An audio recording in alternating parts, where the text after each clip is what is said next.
I have been with Resident Evil for over a decade now. At every turn, it has been a wonderful experience. The series has been around for a long time, and as one of my favorite series of all time, holds a lot of my favorite games. One of my favorites from the series being the highly acclaimed Resident Evil 4. RE4 was one of the first Resident Evils that I played. I didn't get the full experience at first, considering I was on an iPod Touch, but I still got an idea of how the game played out. I come back to this game every once in a while, and each time is better than the last. My enjoyment of the game held strong over the years and hadn't been tested. That was, though, until I heard the announcement for RE4 Remake. When I first heard that Resident Evil 4 was getting a remake, I was incredibly doubtful as to how good it would be. I had just gotten through my runs of RE3 Remake, and even before 4 Remake was announced, had said that I didn't want a remake of 4. The lackluster performance of RE3 Remake, combined with me already not wanting a remake of 4, really dampened the hype I had for this project. The original RE4, at least in my opinion, still held up very well. Even with its dated control scheme and somewhat dry nature, I still loved it. So hearing about a remake just made me concerned for the future of the game's legacy. I avoided almost everything I could about the remake, from the point where I first heard of it up until it was released. I avoided trailers, announcements, and I even skipped the demo. And it wasn't because I hated what Capcom was doing, but it was because I wanted to reserve all of my thoughts and opinions for when I played the full game. And boy, I'm glad I did, because I was pleasantly surprised. Resident Evil 4 Remake has become, at least for me, the best of the 3 remakes so far. It stays true to the original for the most part and adds on to the original where it's necessary. I don't feel anything about the remake is a blatant slap in the face, but I don't think it's 100% amazing either. It has its highs and its lows, which each do their job at forming this remake. I won't compare the original game to the remake much in this video, or at least I'll try not to. These two games, for the most part, are completely different and deserve independent judgment. Though there are some things here and there that I feel were done better by the other, which I will mention sparingly. This review will be broken up into different groups where I will discuss specific aspects of the game. If you hear something you agree or disagree with, or if you have more to add, then feel free to leave those thoughts in the comments below. RE4 Remake starts in the same place as the original, with our main man, Leon, if it ain't Wong, it's wrong, Kennedy, showing up on the scene in the village to find our damsel in distress, Ashley Graham. From this first cutscene alone, I found something about the remake that I absolutely love. The new visual style of the game is much darker and takes on a more horror-centric focus. This style stays with you for the full duration of the game, increasing and decreasing as necessary. There is more mood to the game, which I love. The original game, with its limitations, took a more action-based approach to everything, including the visual style for the most part, only really detracting from this at intervals. The original game being a significantly brighter experience where you can see pretty much everything around you. The new atmosphere really shines in the village as the tone is set for a trip through another Resident Evil nightmare. The village having been given more life and substance while still sticking to the same design that the original had. RE4 Remake does this a lot where it includes old scenes from the original game but adds onto them here and there to make them seem fresh. One great example is in the farm where you need a cog to progress. In the original you could just up and run through the area and leave through a gate on the right. While in the remake, you have a short puzzle and a fight with a brute before you can progress through a new bridge area. The farm itself is recognizable, but it has a few inclusions in it that make it feel fresh. I love this because it shows that Capcom and their Resident Evil team took great care in preserving the original and staying faithful to its designs, while adding in new and exciting set pieces. This is something that I love and I'm very glad they did. The village itself is also much longer in the remake and has more substance to it. Places like the Bella Sisters fight in the El Gigante Canyon have been merged into one long area, which allows you to experience both without having to backtrack like you did in the OG. The lake area, at least to me, has been given the most love out of everything in the village. Before, it was simply just the lake and a merchant area across the lake. But now it features several docks with mini areas, a boat in the center, and a puzzle in order to get the church key. The whole thing has been beautifully redone and is personally my favorite part of the new village. While the village has been given more substance and a longer runtime, the castle is somewhat the opposite. Overall, I like the changes done to the castle, but honestly, I do feel like it could have been done better. The original castle is a much longer section of the game that felt like it had more to offer. Sure, most of the castle was just circling around, but it helped the castle feel more utilized. with more space being open for exploration. The lack of some rooms is felt in the remake, as the castle feels like a breeze compared to the village. At the same time, some of the added areas feel incredibly well made and implemented. One section of the original had you going to the maze through a simple path along the side of the castle. In the remake, this has been changed to a full mini-boss encounter with an El Gigante throwing rocks at you Zeke Yeager style. It is a fun and challenging encounter that adds so much to the castle, and I wish more sections like this one had been added. I do like the castle, but it felt too short and left me wanting more. I wish I could say this was fixed by the island, but that sadly wasn't the case. The island in RE4 Remake suffers from the most cut content. It is far shorter and, at times, feels like it lacks substance. On the island, the U3 boss is missing, as are some smaller rooms. The island has been reduced to a smaller space, but still has a lot of good going for it. The new design makes it feel more clustered visually, with it being more straightforward in its gameplay progression. It's a nice shakeup, although I did feel like it lacked the most character out of all of the areas in the game. Overall, I believe the design and layout of these areas was done well and stayed pretty faithful to the original without hampering the experience. There are a few changed areas, and some that weren't changed that I'd like to give a special shoutouts to. The first and best being the Clock Tower elevator. In the remake version, the Clock Tower's short elevator ride actually feels short, because you can effectively keep enemies off of it. They don't just pile on from above while you wait with shotgun blasts and grenades to deal with the horde. It feels fair and just better to deal with. Honestly, the whole clock tower is an improvement, although enemy grabs can make this pretty rough when the spike balls are rolling down the stairs. Another area that just feels better or more manageable is the castle's water room. This room still has an abundance of enemies, and the crossbow zealots are fairly oppressive, but they are also manageable. The room itself now has a much more dark and regal design and feels more like an actual water room. Dealing with Ashley here in both the first and second halves just feels so much better. I'd like to say it's the same for the catapult section, but it looks like that's not the case.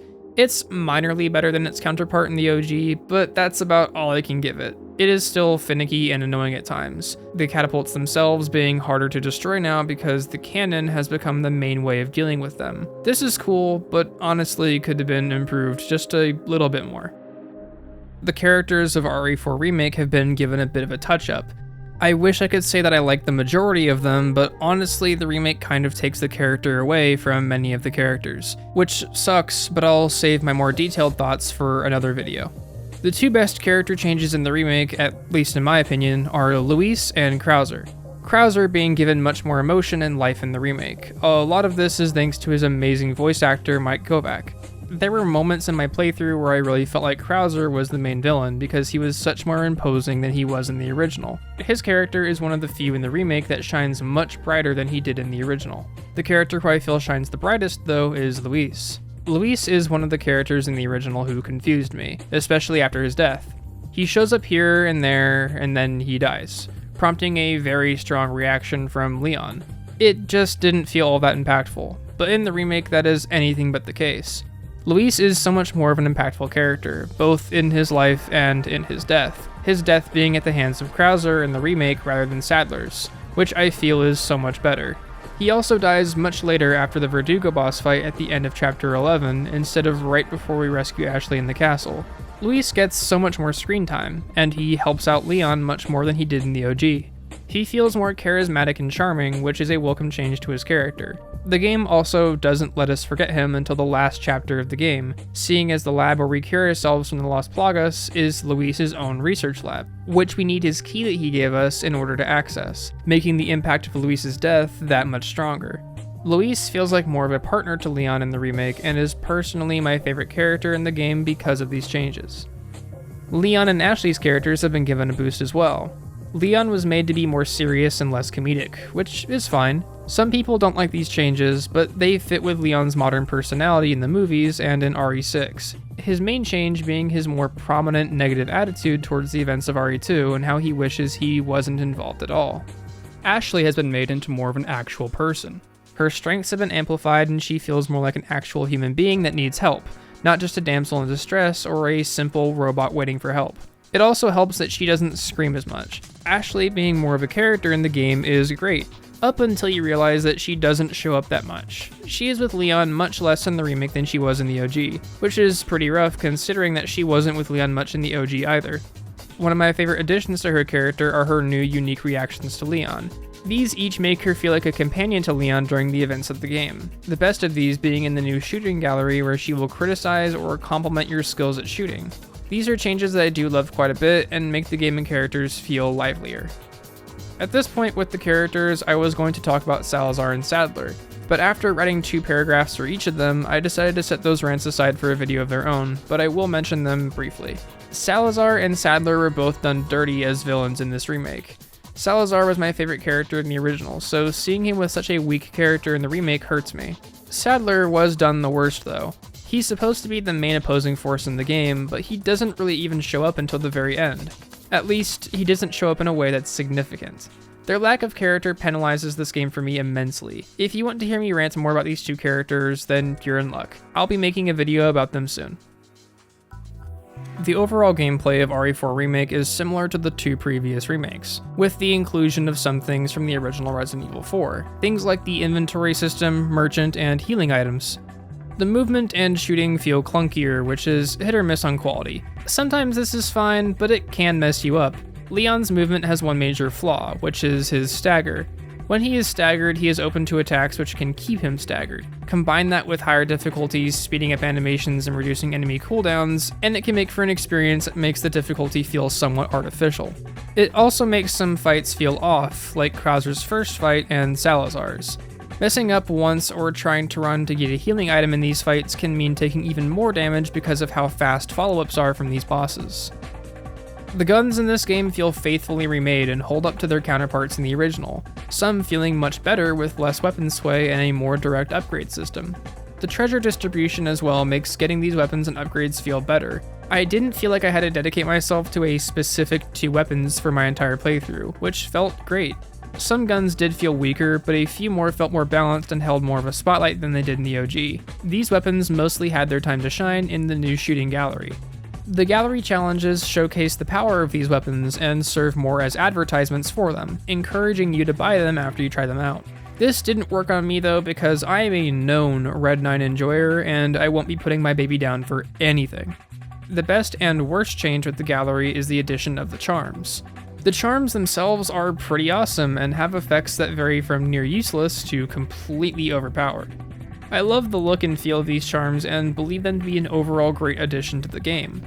The bad part about them is that they are locked to a loot table. The added RNG makes grinding for them feel like a chore, which isn't that fun.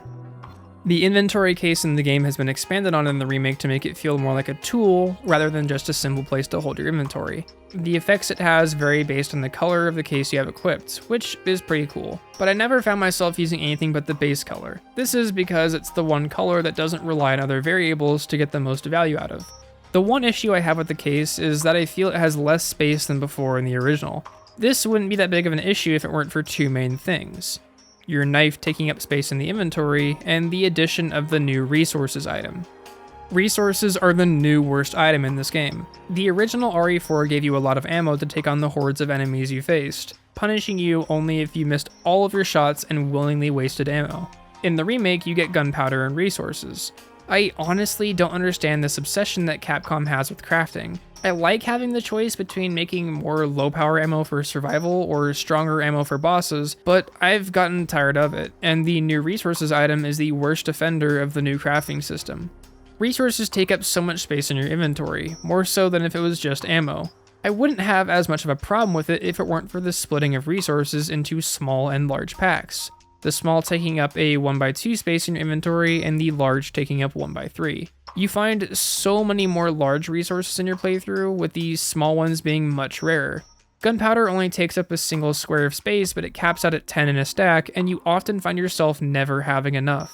It's just annoying to deal with, and I would have rather had more ammo drops with less ammo in the drops themselves. The enemies of RE4 Remake have been wonderfully reimagined, and most still function at the same level, but with a few changes here and there. Those changes mostly being visual. I don't think there's a single enemy design change that I don't like in the remake. Each of the new designs stay pretty faithful to their original counterparts, giving a fresh new look to the enemies that haunted each corner of Resident Evil 4. some of my favorites being the Regenerators and the Ganados. Past the design level, the functionality of these enemies has been adjusted as well. They have become a bit more aggressive, being faster and more active in their movements and attacks. This shines the most with the Ganados, as they are more likely to charge and grab you than before, taking aim and throwing things more often and with higher accuracy. I like this because it gives Leon's new movement some time to shine, though at times I do believe the faster, more aggressive nature of the enemies is a bit overtuned. The enemy I feel this is the worst with are the Novistadors. The Novistadors are the bugs that attack you in a few different parts of the game. In the original, they were strong, but not as fast, taking more shots to kill, but the trade-off being that you wouldn't have to deal with them as often. In this game, they are much more present and far more annoying. They have some of the shortest attack cooldowns out of any enemy, so much so that after being grabbed by one and pushing it off, it can grab you again as Leon is still recovering from the previous grab. This is really only an issue in professional mode, but I've had it happen once or twice in lower difficulties. The Novistadors are my only gripe enemy though. The rest seem well-rounded and enjoyable to face off against. There are moments where I feel like there are too many enemies in an area, but these moments aren't too bad if you come prepared. Going back to a big fan favorite, the Regenerators are still one of the most terrifying enemies in the game, keeping most of their old design. One thing I'm not as fond of are the Iron Maidens. They appear as normal Regenerators until you kill them, and then they resurrect as an Iron Maiden. To me, they seemed much cooler than before without needing to resurrect to become Iron Maidens. The challenge of needing a clean headshot to kill it for good though was a welcome change from just having more weak points to target. The boss fights in the remake have all been given touch-ups. I do like most of them, but there are a few here and there that I feel were both made better and worse. The Chieftain fight is one of the few fights in the game that I feel has no downside. The second phase feels somewhat slower, but is still a fun experience. The lake monster fight has been redone in a way that feels very fun and goofy. It captures some of the character of the original in a way that I feel was very necessary. The Bella sisters were given a well-needed boost. El Gigante feels the same, but a bit cooler. The twin El Gigantes as well feel alright, but a bit oppressive at times with the smaller arena. Most of these fights do feel much better. Krauser's especially is better considering the lack of a timer making you feel pressured to unload your best stuff on him. The presentation of that fight as well just feels so much better compared to the original. Verdugo is still a wonderful fight, but it does feel much easier than before. Verdugo isn't as aggressive and is a lot easier to kite around. It is still a waiting game if you don't have the power to take him down though. The two fights that I found problems with, funnily enough, were Salazar and Sadler's. Salazar's fight now has more health than before, with the timing to hit him having become much worse. He also moves around very rapidly, which isn't super fun when you're just trying to get the last few bits of damage in. He spits black fluid at you in huge sprays, lays plaga bombs on the floor, and charges at you with shorter cooldowns. Overall, even with these things, the fight is fairly fun. Despite the things that make the fight and character lackluster or annoying, the fight itself is new and engaging. It keeps you on your feet even if it can feel too punishing at times. I do believe his fight has too much going on, but at least it brings a highlight to the character, unlike the fight that awaits you at the end of the game. Now, don't get me wrong, Sadler's fight isn't the worst. He does get more time to shine here, and he has some interesting dialogue throughout the fight, but the main problem I have with this fight is Novistadors. For some reason, Capcom decided to take the most annoying enemy and make them show up during the final boss fight. It's not even like there's only a few of them, there's a full swarm. There were one or two moments here where I would be fighting Sadler just to get smacked by a bunch of them, trading one heavy hit from Sadler for a bunch of them from the bugs. It just sucks. You'd think Capcom would learn not to do this since it was a huge criticism during Nemesis's fight in Remake, but it seems like they didn't learn at all. Besides that one thing, the fight isn't that bad. It sticks close to the original and expands in a few good ways. It's not too bad, but it just needs more pest control before it is truly good. Overall, Resident Evil 4 Remake is a great game. Despite some of its issues, it is still a very fun experience and has some incredible highs. Like I said before, I don't think it's fair to judge it on the same level as the original Resident Evil 4. Both games play differently and have a different atmosphere to them. They are essentially two different games. I did compare them a lot, but when deciding my score for the game, I didn't take the original into account at all. If I had to give it a score out of 10, I'd give it a clean 7 to 7.5. Forgetting the original game, the shortness of some areas combined with the lack of character depth at times drags the game down a little bit. But otherwise, the game flows well, knows itself and its audience, and keeps the energy flowing from start to finish. It is also incredibly fun to speedrun, with a lot of cool tricks to learn. But speedrunning ability is not part of my score, just a nice aspect of the game. I'm glad Resident Evil 4 was done justice by this remake, especially considering how badly the remake went. I'm excited to see what happens next with Capcom's future remakes, but I'm also somewhat worried about them. We may have gotten a massive hit with RE4 Remake, but the further into Resident Evil history we get, the more complex and detailed the games become. The room for error is growing exponentially with each game, so hopefully Capcom is able to make these future remakes shine as brightly as possible. Either way, whatever happens will happen, and I'm excited to see how it turns out. Hopefully those of you who played RE4 Remake enjoyed it as much as I did. And if you haven't played it yet and are interested, then definitely pick it up. Despite its issues, it is definitely worth the time and the money. If you have played the game already and want to talk about your experiences, then feel free to share them in the comments below. I've been Parker the Rat, and I will see you again when I eventually find out how to use Blender properly.